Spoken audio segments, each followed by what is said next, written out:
안녕하세요. 인생수다입니다. 가족이란 무엇일까요? 평생을 희생하며 키운 자식이 언젠가 내 등을 돌릴지도 모른다면 우리는 무엇을 위해 살아야 할까요? 한 어머니가 있었습니다. 젊은 시절 가족을 위해 모든 것을 바쳤지만 결국 그녀가 받은 것은 단 30만 원뿐이었습니다. 차가운 밤거리로 내몰린 그녀의 삶. 하지만 여기서 끝이 아니었습니다. 오늘 그 이야기 속으로 들어가 봅니다. 어디서부터 잘못된 걸까? 정옥은 문 앞에 놓인 자신의 짐을 바라보았다. 낡은 보따리 몇 개, 철제 그릇이 담긴 박스, 그리고 손때 묻은 이불 한 채. 이 집에 자신이 남긴 흔적이 고작 이것뿐이었나 싶었다. 어머니, 죄송해요. 우리도 사정이 있어서요. 며느리의 목소리는 냉랭했다. 죄송하다는 말과 함께 문틈으로 보이는 얼굴엔 죄책감이라고는 전혀 없었다. 상우는 그 옆에서 한숨만 쉬고 있었다.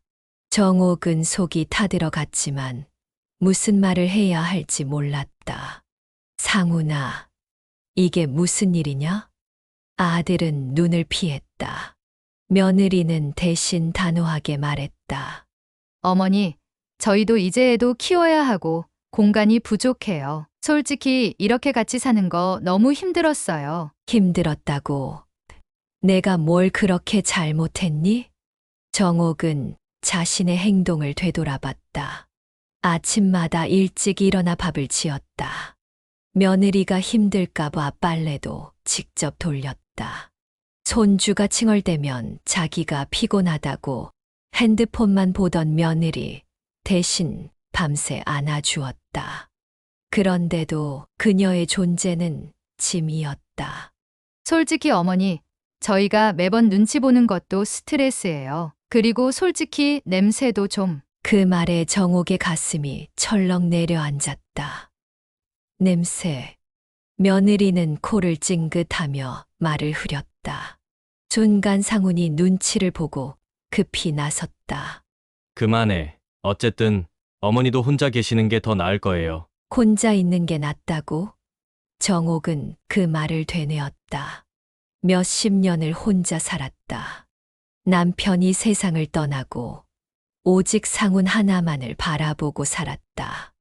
나중에라도 함께 살면 외롭지 않을 거라고 믿었는데 이제 와서 혼자가 더 낫다니. 가실 곳은 정했죠? 고시원이라도 알아보셨을 테고. 며느리는 팔짱을 끼고 물었다. 정옥은 가방끈을 꼭 쥐었다. 사실 갈 곳이 없었다. 한때는 이 집이 내 집이라고 생각했는데 이제 나는 이 집의 손님보다도 못한 존재가 됐다. 어머니, 이거 받으세요. 상훈이 봉투를 내밀었다. 안에는 30만 원이 들어 있었다. 정옥은 봉투를 쳐다보았다. 그동안 해준 밥값, 손주 봐준 값, 손수건처럼 닦아준 눈물 값이 고작 30만 원이었다. 이걸로 어떻게 살라는 거냐? 일단 급한 대로 쓰시라고. 정옥은 가방을 들었다. 더 이상 여기서 무슨 말을 한들 달라질 것은 없었다. 버려진 사람처럼 내쳐졌으니 떠나는 수밖에. 그래, 알았다. 문이 닫혔다. 철컥 문이 잠기는 소리가 들렸다. 그 소리는 정옥의 인생이 끝나는 소리처럼 들렸다. 한기가 뼛속까지 파고들었다. 정옥은 손을 비벼가며 가로등 불빛 아래에 멈춰 섰다. 두 손에는 낡은 보따리가 들려 있었고 주머니 속에는 겨우 30만 원이 전부였다. 이 돈으로 어디까지 갈 수 있을까? 고시원을 구할 수 있을까? 아니, 당장 밥 한 끼는 살 수 있을까? 버스 정류장에 앉아 있던 사람들이 그녀를 힐끗 쳐다봤다. 낡은 옷을 걸친 노인이 밤늦게 길거리에 서 있는 모습이 이상했던 걸까? 그러나 정옥은 이제 그런 시선조차 신경 쓰이지 않았다. 나를 버린 건 남이 아니라 내 자식이었으니까. 발길이 닿는 대로 걸었다. 동네에서 멀어지고 싶었다. 아들과 며느리가 저녁을 먹고 손주가 방에서 뛰어놀고 있을 그 집을 다시 보고 싶지 않았다. 그러나 정옥이 갈 곳은 없었다. 한참을 걸어 도착한 곳은 동네 공원이었다. 오래전 손주를 데리고 자주 나왔던 곳. 벤치에 앉아 있자니 마음 한쪽이 무너져 내렸다. 어디 가야 하지? 혼잣말이 허공으로 흩어졌다. 누구 하나 대답해 주는 사람이 없었다. 그때였다. 저 멀리서 한 노인이 리어카를 끌고 오고 있었다. 허리가 굽고 손에는 낡은 장갑을 끼고 있었다. 정옥은 자신도 모르게 눈을 돌렸다. 그 모습이 마치 내일의 나 같았다. 공원 벤치에 앉아 있자니 손끝이 얼어갔다. 불빛조차 희미한 밤거리에서 정옥은 처음으로 내일이라는 게 두려웠다. 가방 속에 든 것은 30만 원과 헝겊 몇 장, 그리고 지난밤 싸두었던 밥 한 덩이. 배가 고팠다. 허기를 채우려 주먹밥을 꺼냈다. 하지만 막상 한 입 먹으려니 목구멍이 턱 막혔다. 이게 마지막일 수도 있다는 생각이 들자 손이 떨렸다. 이제 어디서 밥을 먹어야 하지? 한평생 남을 위해 밥을 지었다. 남편을 위해, 아들을 위해, 손주를 위해. 하지만 이제는 나를 위해 밥을 먹을 곳조차 없었다. 문득 길 건너 작은 김밥집 불빛이 눈에 들어왔다. 따뜻한 국물이라도 있으면 좋을 텐데. 추위에 떨며 주머니를 뒤적였다. 따뜻한 음식이 먹고 싶었다. 하지만 손에 닿은 30만 원짜리 지폐가 다시 마음을 막았다. 이 돈이 떨어지면 끝이다. 지금 따뜻한 걸 먹겠다고 돈을 쓰면 내일은, 모레는? 결국 주먹밥을 다시 싸서 가방에 넣었다. 처음이었다. 내가 만든 밥을 스스로 버린 것은. 공원에서 밤을 새울 순 없었다. 어디든 몸을 누일 곳을 찾아야 했다. 정옥은 마른 입술을 깨물며 무거운 가방을 들었다. 이 도시에서 돈 없이 밤을 보낼 곳이 있을까? 그러다 한 곳이 떠올랐다. 시장 골목, 예전에 야채 가게를 하던 친구가 있었다. 몇 년 전까진 가게에서 함께 김장을 하던 사이였다. 혹시라도 가게에서 하루만이라도 재워줄 수 있지 않을까? 몸이 떨려왔다. 이 나이에 이렇게까지 초라해질 줄 몰랐다. 하지만 자존심을 세울 때가 아니었다. 어둠을 뚫고 시장에 도착했다. 늦은 밤이라 골목은 적막했다. 몇몇 가게는 불이 꺼졌고 포장마차 하나만 희미한 불빛을 밝히고 있었다. 그 속에서 익숙한 얼굴이 보였다. 영수가. 야채 가게 주인이자 오랜 친구인 영숙이었다. 그녀는 시장 가게 앞에 앉아 밤바람을 피하고 있었다. 정옥은 한 걸음 다가갔다.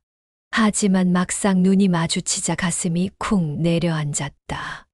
혹시라도 나를 부담스러워하면 어떡하지? 영숙이 먼저 입을 열었다. 정옥이, 이 밤에 웬일이야? 정옥은 입술을 떨며 겨우 입을 열었다. 잠깐 얘기 좀 할 수 있을까? 정옥의 목소리는 떨렸다. 영숙은 그녀를 보며 잠시 멈칫했다. 과거 시장에서 같이 김장을 하던 사이였지만 그 사이 너무 많은 시간이 흘렀다. 영숙은 정옥을 위아래로 훑어보았다. 낡은 옷, 움츠러든 어깨, 손에 꼭 쥔 보따리. 그 모습은 모든 것을 말해주고 있었다. 정옥아, 무슨 일이야? 친숙한 목소리였지만 어딘가 경계하는 느낌이 들었다. 정옥은 눈을 내리깔았다. 차마 입이 떨어지지 않았다. 하지만 여기서 돌아서면 이제 갈 곳이 없었다. 하룻밤만 내 가게에서 자면 안 될까? 순간 영숙의 표정이 굳었다. 시장 골목의 불빛이 그녀의 얼굴을 비췄다. 영숙은 주변을 한번 훑어보더니 낮은 목소리로 속삭였다. 여기서 이러지 말고 안으로 들어와. 정옥은 간신히 걸음을 옮겼다. 문 안쪽으로 들어서자 야채 가게 특유의 흙냄새와 채소 썩는 냄새가 섞여 났다. 좁은 가게 한쪽에 낡은 의자가 놓여 있었다. 앉아. 영숙이 조용히 말했다. 정옥은 조심스레 의자에 앉았다. 문이 닫히자 바깥의 찬바람이 차단됐다. 그래도 가게 안 공기는 싸늘했다. 영숙은 물을 한 잔 따라 건넸다. 어떻게 된 거야? 그 질문에 정옥은 울컥했다. 아들이 집에서 내쫓았다고, 며느리가 더 이상 같이 못 살겠다고 했다고, 자신에게 준 돈이 고작 30만 원뿐이라고. 그 모든 걸 말하려 했지만 목이 메어 나오지 않았다. 그냥 살 곳이 없어졌어. 영숙은 아무 말 없이 고개를 끄덕였다. 그녀도 어느 정도 짐작하고 있었을 것이다. 나이 든 부모가 자식들에게 밀려나는 일이 이제는 낯선 일이 아니었다. 하지만 현실로 듣자 또 달랐다. 하룻밤만 자고 가는 거지. 그 말에 정옥은 순간 가슴이 덜컥 내려앉았다. 친구가 따뜻하게 맞아줄 거라고 기대한 건 아니었지만 이렇게 선을 긋는 말이 돌아오니 속이 상했다. 그래, 내일 아침엔 나갈게. 영숙은 고개를 끄덕였다. 그 말이 오히려 더 불안했다. 아침이 되면 난 다시 갈 곳이 없는 사람이 된다. 그날 밤 정옥은 야채 상자 옆에서 웅크린 채 잠을 청했다. 바닥은 차가웠고 마음은 더욱 시렸다. 어둠 속에서 자꾸만 상훈의 얼굴이 떠올랐다. 어머니, 저희도 사정이 있어서요. 그 차가운 말이 귓가를 맴돌았다. 새벽 공기는 살을 에일듯이 차가웠다. 정옥은 몸을 움츠리며 시장 골목을 걸어 나왔다. 영숙의 가게에서 하룻밤을 보냈지만 마음은 더 무거웠다. 친구조차 나를 완전히 받아주지 못했다. 영숙이 미안한 표정으로 다른 손님들 때문에 올해는 못 있게 해준다고 말했을 때 정옥은 웃으며 괜찮다고 했지만 속이 시렸다. 그래, 나도 이해해야지. 작은 한숨을 내쉬고 천천히 발을 옮겼다.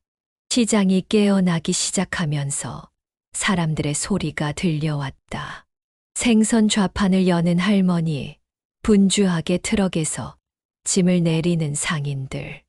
그 와중에도 정옥은 낄 자리가 없었다.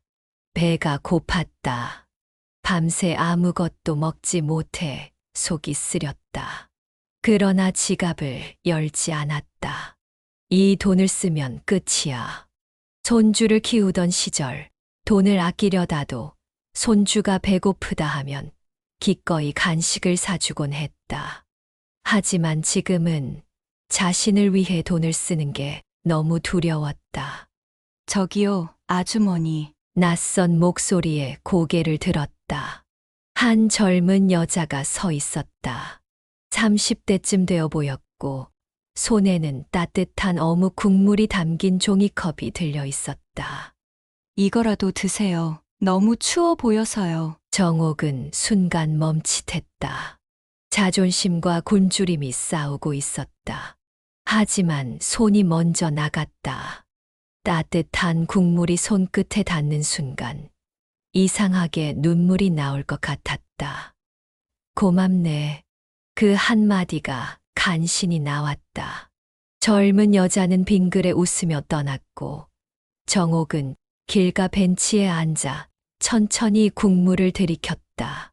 살면서 처음이었다.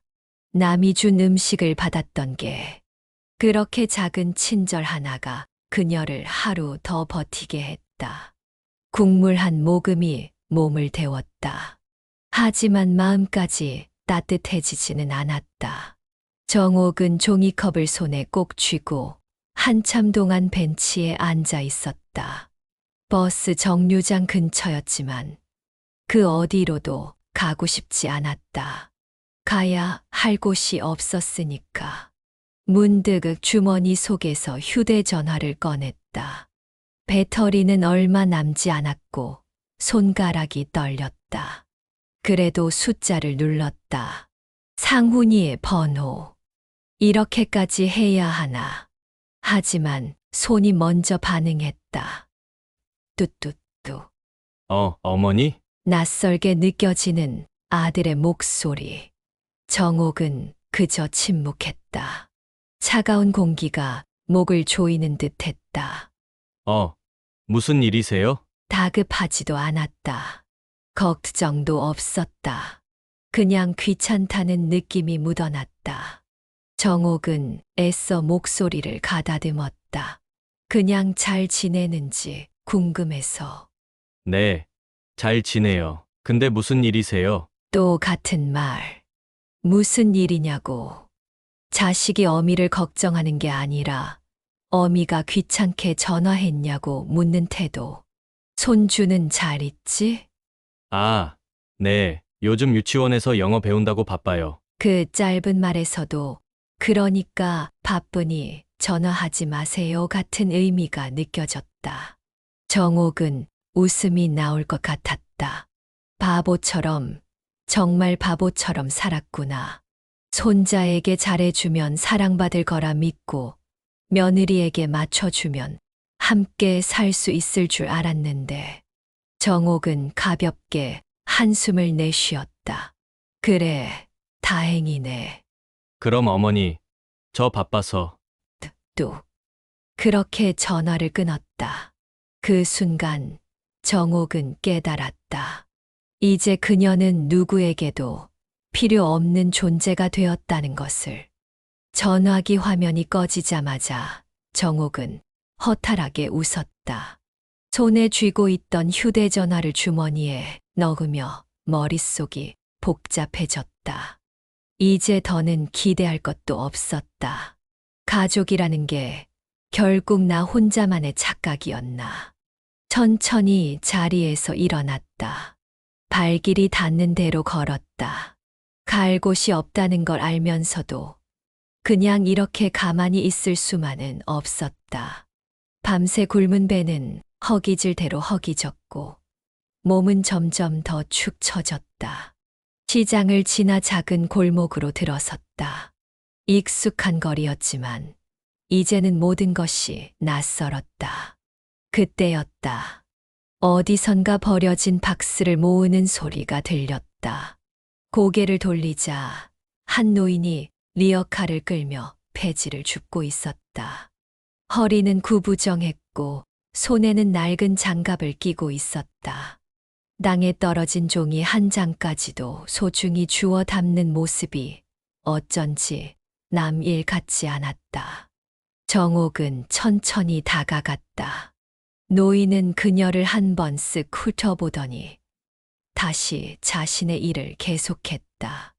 몇 걸음 더 다가서자 노인이 먼저 입을 열었다. 왜? 같이 하려고? 낯선 목소리였다. 하지만 이상하게도 그 말이 가슴에 와닿았다. 같이 할 사람, 그냥 어떻게 하는지 궁금해서요. 노인은 피식 웃었다. 그러고는 자신의 리어카를 가리켰다. 쉬운 거 아니여. 요즘은 폐지도 돈이 안 돼. 그래도 뭐 죽지는 않지. 정옥은 조심스레 노인이 줍던 종이 한 장을 집어들었다. 두 손으로 구겨진 종이를 펴보았다. 이제 이런 걸 주어야 먹고 살 수 있을까? 노인은 그런 그녀를 지켜보다가 리어카에서 하나를 꺼내 건넸다. 낡은 장갑이었다. 하려면 이거라도 끼고 해. 맨손으로 하다 다친다. 정옥은 그 장갑을 받아들었다. 이상하게도 따뜻했다. 이제 그녀도 길 위의 사람이 되어가고 있었다. 정옥은 손에 쥔 낡은 장갑을 내려다보았다.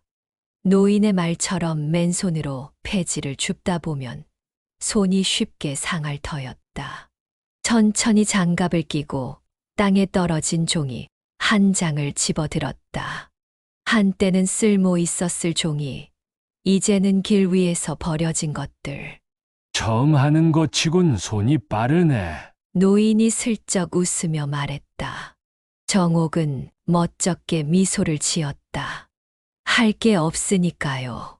할 게 없을 때라도 뭐라도 해야 사는 거지. 빈손으로는 밥이 안 나오니까. 노인의 말은 현실적이었다. 정옥은 이제서야 깨달았다. 사는 건 단순했다. 버려진 것에서도 쓸모를 찾으면 되는 거였다. 노인은 리어카를 끌고 천천히 걸었다. 정옥도 자연스럽게 그의 뒤를 따랐다. 길가에는 온갖 버려진 것들이 있었다. 구겨진 상자, 누군가 찢어버린 광고 전단, 깨진 플라스틱 조각.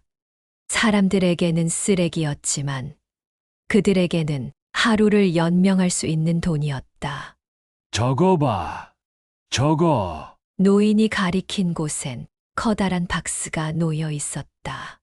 정옥은 성큼 다가가 그것을 접어 리어카 위에 실었다. 생각보다 간단했다. 이렇게 하면 하루를 버틸 수 있다. 나도 이거 하면서 살 수 있을까요? 정옥의 말에 노인은 한동안 아무 말 없이 리어카를 밀었다. 그러다 천천히 입을 열었다. 할 수는 있지. 근데 이게 살면서 하고 싶었던 일은 아니잖아. 그 말에 정옥은 가슴이 철렁 내려앉았다. 그렇다. 그녀가 원했던 삶은 이런 게 아니었다. 그럼 어떻게 해야 하죠? 노인은 한숨을 쉬며 정옥을 바라봤다. 그건 내가 정해야지. 버려진 걸 주우면서 살 거냐, 아니면 내가 버려진 사람이 되지 않을 거냐. 그 말이 귓가를 때렸다. 나는 버려진 사람이 될 건가? 정옥은 리어카에 실린 박스를 내려다보며 스스로에게 묻기 시작했다. 밤이 깊어갔다. 노인은 리어카를 한쪽에 세우고 담배 한 개비를 꺼냈다. 불빛이 어둠 속에서 깜빡였다.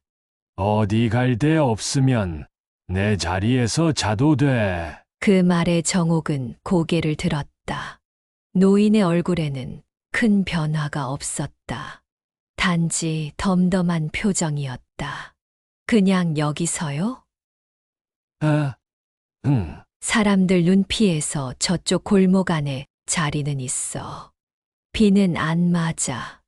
정옥은 잠시 고민했다.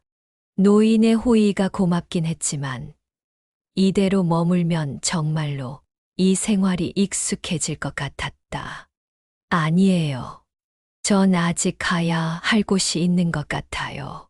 노인은 별다른 말 없이 담배 연기를 길게 내뿜었다.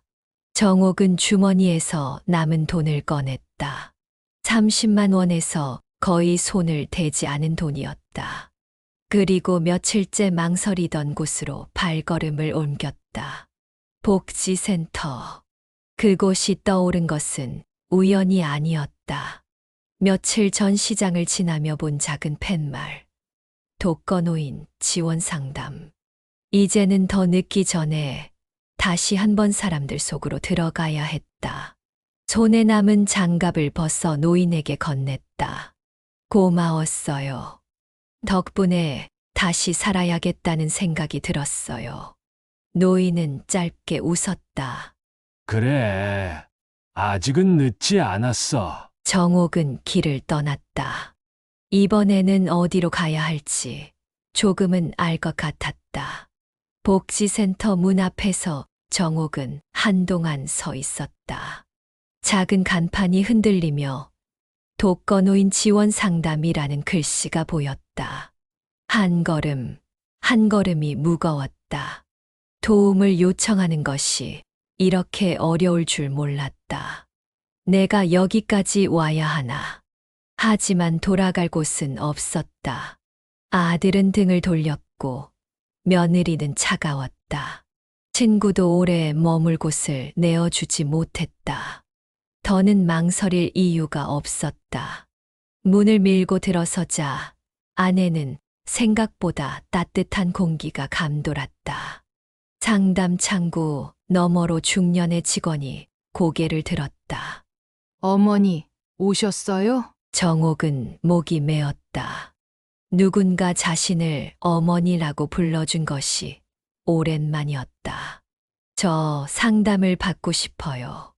직원은 따뜻한 미소를 지으며 자리를 권했다. 차 한 잔이 그녀의 앞에 놓였다. 그 작은 온기가 마음을 녹이는 것 같았다. 생활이 많이 어려우셨죠? 어디서 지내셨어요? 어디서? 정옥은 잠시 생각했다. 공원, 시장 골목, 길거리, 그리고 노인의 리어카 옆. 이리저리 떠돌았어요. 직원은 천천히 고개를 끄덕였다. 그녀는 작은 서류를 꺼내며 말했다. 어머니께서 이용하실 수 있는 지원이 많아요. 공공임대주택도 있고, 일자리도 알아볼 수 있어요. 따뜻한 밥 드실 수 있는 곳도 있고요. 일자리요. 정옥은 놀랐다. 자신이 일을 할 수 있을 거라고는 생각하지 못했다. 작은 일부터 시작할 수 있어요. 도서관 책 정리 같은 가벼운 일도 있고, 복지관에서 반찬 만들기를 돕는 일도 있어요. 어머니는 요리 잘하시죠? 그 말에 정옥은 가만히 미소를 지었다. 평생 가족을 위해 밥을 했고 그 손길을 무시당했지만 어쩌면 이젠 나를 위해 밥을 지을 수 있지 않을까. 그녀는 서류를 받아들었다. 작은 서명이 남았다. 이름을 적는 순간 그녀는 다시 자신의 삶을 찾아가는 것이었다. 정옥은 펜을 들고 천천히 이름을 적었다. 박정옥. 그녀가 버려진 것이 아니었다. 단지 스스로 길을 찾지 못했을 뿐. 몇 달 후, 정옥은 복지관에서 운영하는 반찬 가게에서 일하고 있었다. 그녀가 만든 집밥이 소문을 타면서 단골이 늘어갔다. 그날도 분주하게 일하고 있는데 익숙한 얼굴이 가게 앞에 서 있었다. 아들과 며느리였다. 어머니, 여기서 일하세요? 며느리는 어색한 얼굴로 주변을 두리번거렸다. 그때와는 다른 태도였다. 내가 올 줄 알았다. 정옥은 차분히 대답했다. 아들의 눈길이 불안하게 흔들렸다. 다들 어머니 음식이 맛있다고 하길래 한번 와봤어요. 며느리는 억지 웃음을 지으며 말했다. 정옥은 조용히 수저를 정리하며 말했다. 이제 와서 후회해도 소용없어. 너희가 내 손길을 버렸던 것처럼 이제 나도 너희를 버릴 거야. 아들과 며느리는 굳어버렸다. 정옥은 그들을 바라보며 마지막으로 덧붙였다. 손주 반찬이라도 사가려면 돈 내고 가. 이젠 공짜로 해주는 일 없어. 정옥은 다시 일하러 돌아갔다. 이제 그녀는 누구의 어머니가 아니라 자신의 인생을 사는 사람이었다. 30만 원. 그것은 그녀가 가족에게 받은 마지막 값어치였습니다. 그러나 삶은 언제나 예상과 다르게 흘러갑니다. 버려진 자리에서 다시 일어난 한 어머니. 이제 그녀는 누구의 짐도, 누구의 부담도 아닌 자신만의 삶을 살아갑니다. 이것은 단순한 복수의 이야기가 아닙니다. 삶을 되찾은 한 여인의 이야기입니다. 저는 인생수다였습니다. 다음 이야기에서 또 뵙겠습니다.